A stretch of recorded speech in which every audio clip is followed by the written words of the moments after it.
যুগশ্রেষ্ঠ আলেম, আন্তর্জাতিক মুফাসসির, বিশ্ববিখ্যাত মুফাসসির। সারা পৃথিবীর মানুষ যার তাফসিরের দ্বারা আলোকিত হয়েছে, অগণিত মানুষ কালিমা পড়ে মুসলমান হয়েছে।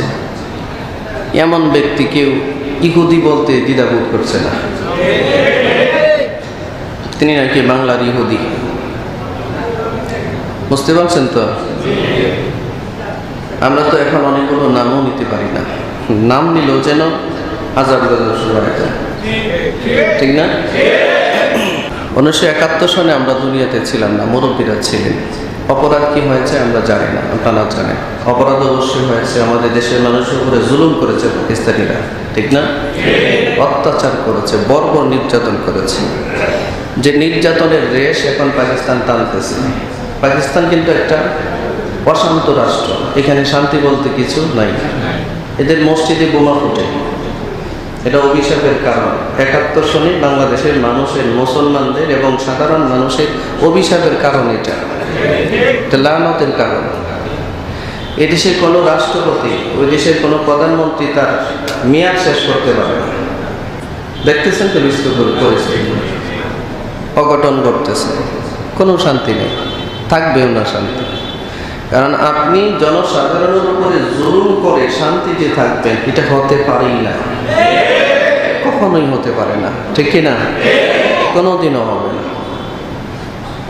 আমরা আমাদের দেশ স্বাধীনতার ক্ষেত্রে যারা জীবন দিয়েছেন, শাহাদাত বরণ করেছেন, তাদের জন্য আমাদের অকুণ্ঠ ভালোবাসা, দোয়া, আল্লাহ যেন তাদেরকে শহীদ হিসেবে কবুল করেন।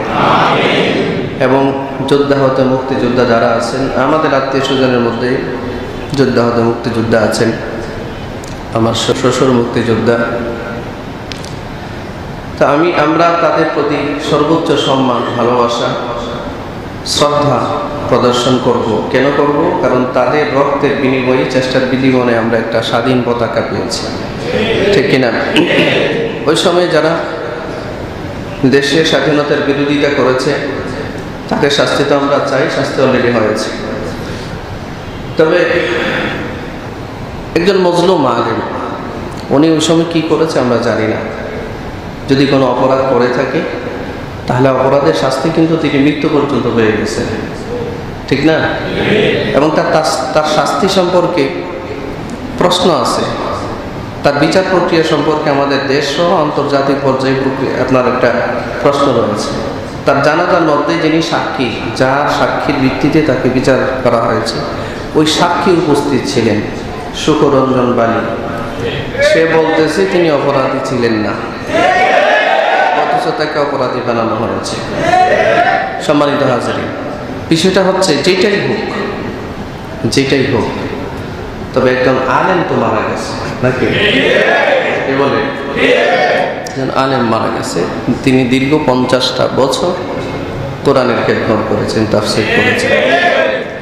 এই হিসেবে আমাদের শ্রদ্ধা, ভালোবাসা তার প্রতি আছে কিনা? অথচ একজন মানুষ স্লোগান দিচ্ছে বাংলার ইহুদি, তারপরে বলছে দেলোয়ার হোসেন সাঈদী। বলেন এটা কি বাড়াবাড়ি নয়? হ্যাঁ, এটা কি বাড়াবাড়ি নয়? কাকে আপনি ইহুদি বলবেন? আপনার অপরাধ আছে, আমরা অপরাধ করি না কে? বলেন, অপরাধ কে করি না? সবারই তো কম বেশি অপরাধ আছে না? কিন্তু আপনার অপরাধের কারণে আমি আপনাকে ইহুদি বলবো, আপনাকে কাফের বলবো, আপনাকে আমি বেদুইন বলবো? এটা হতে পারে? ইসলামী শরিয়ার একটা নিয়ম আছে, আপনি কাফের না, আপনি ইহুদি না, কিন্তু আপনাকে আমি রাগের বশবর্তী হয়ে ইহুদি বলে দিলাম, এটাকে রদ্দে কুফর বলে। আপনি মুসলমান ঠিকই থাকবেন, কিন্তু আমি ইহুদি বলার কারণে আমি ইহুদি হয়ে যাব, আমি কাফের হয়ে যাব। এটা হচ্ছে নিয়ম, রদ্দে কুফর। এই মূর্খ জাতি তাও জানে না যে কোথায় কোন শব্দ ব্যবহার করতে হবে। টর্নেডো আসতেছে, সবাই মিলে বলে আসো আমরা মোকাবিলার জন্য প্রস্তুত আছি, আল্লাহ রাজা মোকাবিলা করবে। মূর্খতার তো একটা লিমিট থাকা দরকার। হ্যাঁ, একটা লিমিট ছাড়া মূর্খ একটা জাতি গড়ে উঠছে। সম্মানিত হাজরিন, বিষয়ভিত্তিক তাফসীর আমি আল্লামা সাইদি সাহেবের মতো আর কারো মুখে শুনি নাই, আমি শুনি নাই। আর এই বলিষ্ঠ কণ্ঠ বাংলাদেশে আর কোনোদিনও হবে না, এটা কখনোই হবে না। ওনার অপরাধগুলো কি আল্লাহ তাআলা জানেন, আমরা জানি না। যদি অপরাধ হয়ে থাকে তারপরে আল্লাহর কাছে বলি, আল্লাহ তাআলা যেন তার পিছনে অপরাধগুলো ক্ষমা করে দেন এবং তার ভালো কাজগুলি যেন আল্লাহ কবুল করে নেন। আমরা এই মাজলুমের জন্য এদেশের কোটি কোটি মানুষ চোখের পানি ছেড়ে দোয়া করেছে। আল্লাহ তাআলা যেন এই দোয়ার বদৌলতে তাকে মাফ করে দেন। উভয় পক্ষ থেকে বাড়াবাড়ি আছে, উভয় পক্ষ থেকে। হঠাৎ করে একদল মানুষ বলে কি সাইদি সাহেবের ছবি দেখা যায় চাঁদে, সম্পূর্ণ ভুয়া, যেটার সাথে কোনো ইসলামী শরীয়তের কোনো সম্পৃক্ততা। হঠাৎ করে বলে সাইদি সাহেবের গায়বানা জানাজা হচ্ছে হেরেম শরীফে মক্কা, যেটার সাথে বাস্তবতার কোনো মিল নেই। কি জন্য আপনি এই ধরনের প্রচারণা কেন করবেন? এগুলো করে কি ওনার মর্যাদা বাড়ছে? এই যে অসহিষ্ণু আচরণ, বাড়াবাড়ি, ছাড়াছাড়ি, গালাগালি, একটা সমাজ কেন এরকম বেড়ে উঠছে? আজকে মুরব্বীদেরকে কেন সম্মান করা হচ্ছে না? একজন আলেমকে কেন শ্রদ্ধার চোখে দেখা হচ্ছে না?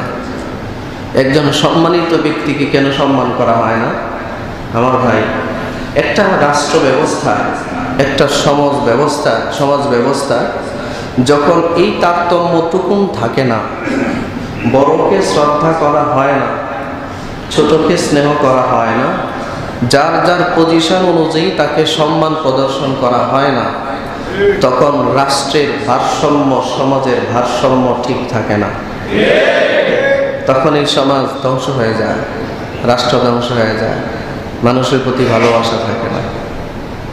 আল্লাহ এই পরিস্থিতি থেকে আমাদেরকে উত্তরণের এবং মুক্তির ব্যবস্থা করে দিন। সম্মানিত ভাইয়েরা, আলেমদেরকে ভালোবাসবেন, শত্রুতা করবেন না।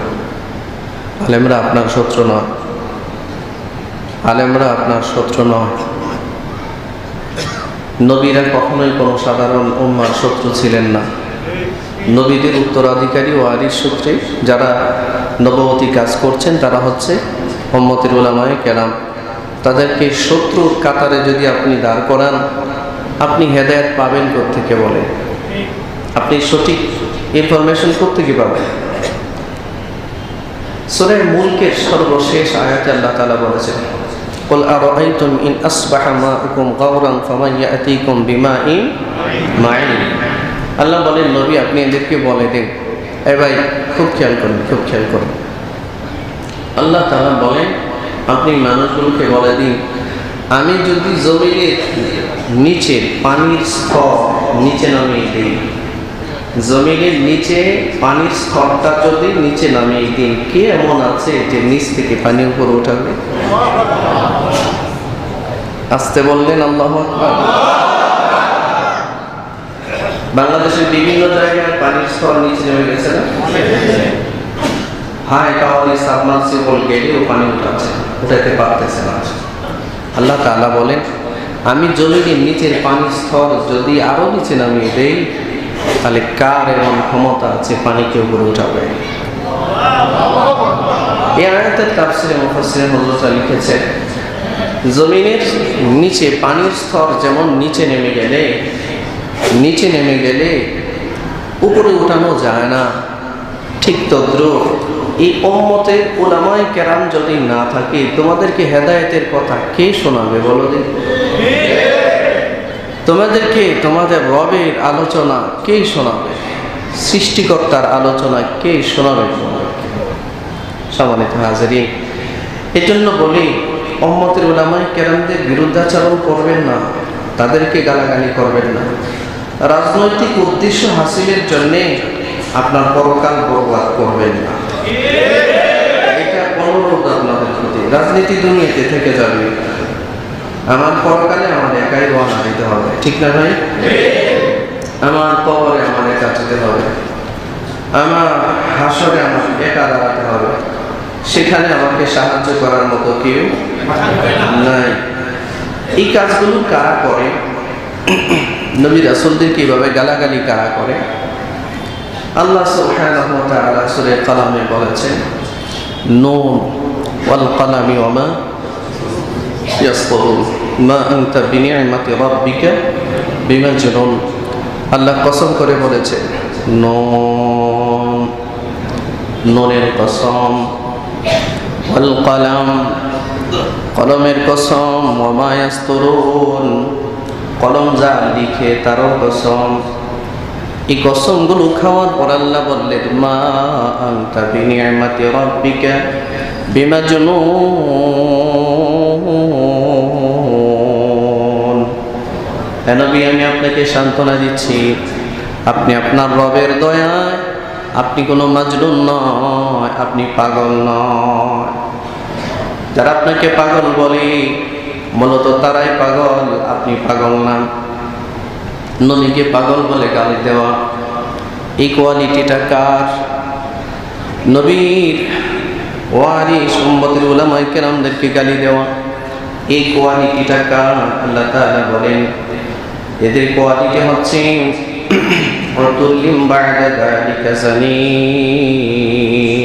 যাদের জন্ম পরিচয়ে ঝামেলা আছে,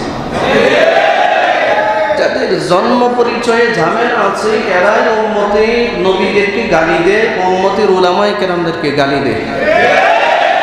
এতে কোনো সন্দেহ নাই, নো কনফিউশন, লা শাক্কা ফি কালাম, কোনো সন্দেহ নাই কথা। লক্ষ্য করে দেখবেন, কোরআন হাদিসের কথা সবাই শুনতে চায় না, সবার কাছে ভালো লাগে না। নবী রাসূলদের কথা সবার কাছে ভালো লাগে না। ইযা তুতলা আলাইহি আয়াতুনা ক্বালা আসাতিরুল আউয়ালিন।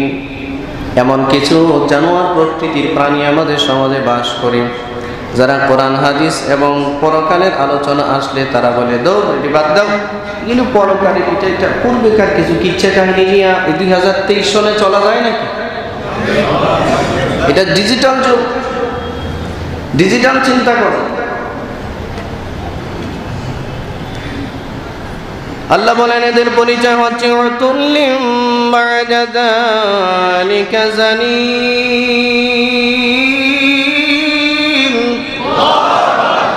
আও কানা যা মালিন ওয়া বানিন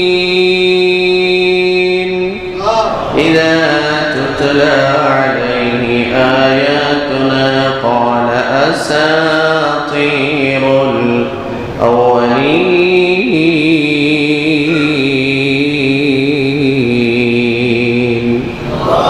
এটা কেন করে এরা?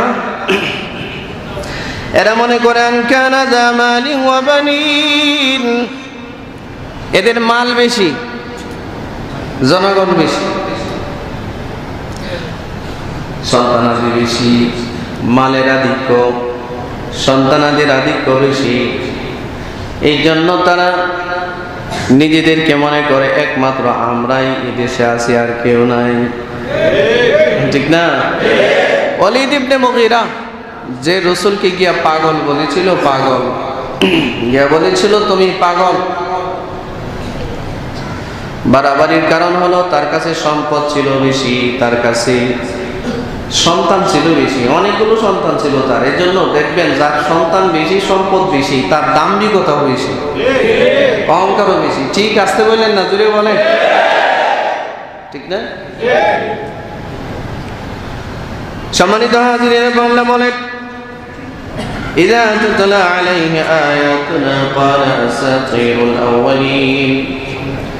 যখন তাদের সামনে আল্লাহর কালামে কোরআন তেলাওয়াত করা হয়, তারা বলতো আসাতিরুল আউয়ালিন, এটা তো পূর্বেকার কিছু কিচ্ছা কাহিনী ছাড়া আর কিছুই না। সানাসিমুহু আলাল খুরতুম, আল্লাহ বলেন একটু অপেক্ষা কর, সানাসিমুহু আলাল খুরতুম, আমি আল্লাহ হাসরের মাঠে তার নাকের মধ্যে দাগ দিব। দাগ কি দিব? এর নাকের মধ্যে ধরে টানবো। মাইক কি ঠিক করলেন? এরকম ডিস্টার্ব করতেছে।